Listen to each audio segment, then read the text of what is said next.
మంచి అనుభవాలు కలిగి బైబిల్ గ్రంథ చరిత్రకెక్కిన కొందరు స్త్రీలు దేవుడు చెప్పిన దేశమునకు వెళ్ళిన తన భర్త అయిన అబ్రహాముతో కలిసి వెళ్ళిన శారా, అలాగే తన వృద్ధాప్యంలో కూడా భర్తను యజమానుడా అని పిలుస్తూ లోబడిన స్త్రీ శారా.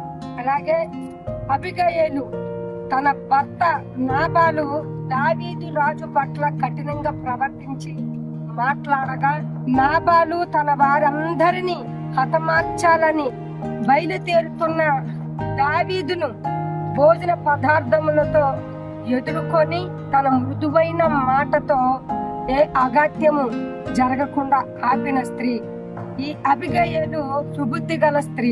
అలాగే రూతు మోయాబురాలైన అన్య స్త్రీ అయినా తన భర్త చనిపోగా తన పుట్టింటిని ఆశ్రయించకుండా తన అత్తను విడిచిపెట్టకుండా అత్త నమ్మిన ప్రభువైన యేసు క్రీస్తును వెంబడించిన స్త్రీ ఈ రూతు.